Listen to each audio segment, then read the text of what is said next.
An absolute diabolical mess at Cameroon. Samuel Eto'o once again has sacked the coach just before a set of big games as he did in the Qatar playoff against Algeria. Marc Brys has gone. They've actually announced the new coach by showing the squad list, and then when it says coach at the bottom, it's not Marc Brys. It's now David Pagou, who is managing a club, Cotosport, in Cameroon. At club level, is now going to be the national team coach. So interesting now, the Cameroonian national team coach is from, I think, Cameroon. I think he is from Cameroon. So that's going to make a difference to Marc Brys. After the disaster in their World Cup qualifying campaign, Samuel Eto'o has taken drastic action and sacked the coach. So they've got a new coach who I don't think has barely any experience at this level. But of course, you see Ivory Coast do that. They sacked the coach mid-tournament last AFCON, by the way, and they ended up getting the win. So clearly he feels inspired by that. So that's the first thing to deal with. The second thing to deal with is they've named 4 goalkeepers in the squad, and Andre Onana is not one of them. Onana, who seemingly only ever played well against Algeria in his whole career, not in the squad. Now, he's been quite good since he's left Manchester United.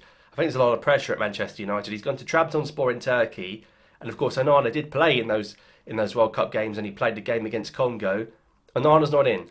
Now, that cannot be off form. There has to be some disagreement behind the scenes. Remember the last AFCON? They flew him on a private jet from Manchester to Abidjan. Now he's not even going to Morocco. So there's going to be no Andre Onana at this AFCON. I mean, is that good news? Is that bad news for everyone else? It remains to be seen. But, yeah. I mean, I don't know what they're doing here. Abubakar out. Clearly, this new coach has gone for youth. They've had enough of the old guard. Onana's gone. Abubakar's gone. Choupo-Moting has gone. It is a brand new Cameroon. They've also brought in Eric Jr., Dina Ebimbe, who was at Frankfurt last season. I think he's gone to Brestois this season on loan. He switched from France under-21s. So Dima Ebimbe has now joined the Cameroonian setup as well. That's going to be interesting. But of course, I think the main thing for Cameroon is, 1, Christian Coffin, who's been doing very well at club level, and 2, Bryan Mbeumo. Now, we know how good Mbeumo has been for Brentford, and even at Manchester United he's done okay. But in a Cameroon shirt, have we seen Mbeumo do anything? I'm not so sure yet. And don't tell me scoring against Mauritius, because I'd have done that. So that's the Cameroon squad. How good is it going to be? Because, of course, they're in quite a tough group. They're in Group F, and they're with the holders Ivory Coast.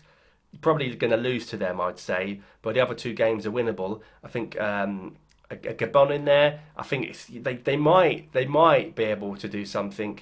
We'll have to wait and see. Defensively, Castelletto's okay.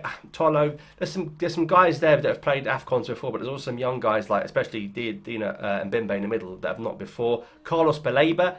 Now, he actually was wanted by Manchester United in the summer. He's still at Brighton, and that's a player that could be going for £100 million in the summer next year.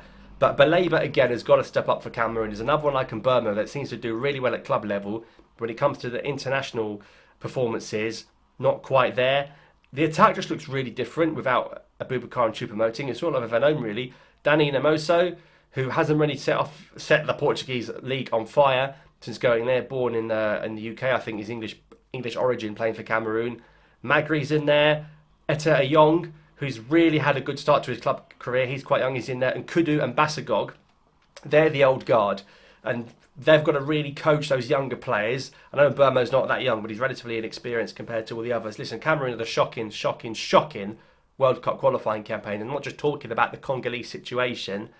The group before that, even on the last day, they drew at home to Angola and they barely beat Mauritius in the game before that. They couldn't beat Eswatini with respect to Eswatini. So I don't know what Cameroon are going to do. It could be a crash and burn. With Samuel Eto'o, you never know. If Cameroon get out of the group, which you'd expect them to with the teams in there, what are they going to do after the group stage? Because if they're not going to come first, they're going to have a difficult last 16 game. They're going to come up against a team that comes second in another group, and have got to get past Cote d'Ivoire to get the top spot. I don't know what Cameroon are going to do. It's quite a new Cameroon. And Burmo's a good player. Baleba's a good player. Etta-Yong's a good player. Kofane's a good player. Onana's not going to be in goal. It's going to go one of 2 ways. It's going to be an absolute masterstroke, or it's going to be a complete disaster. I cannot tell you where Cameroon are right now. As objectively as possible, I can't. So we're going to have to wait and see. And that back 4 are not used to playing with a goalkeeper that isn't Onana. It has to be said as well. So that is the Cameroonian situation for AFCON 2025. How far can Cameroon go at this tournament? Let me know in the comments down below. But thank you so much for watching, and we'll see you on the next one. And how's this new coach going to do? We'll wait and see.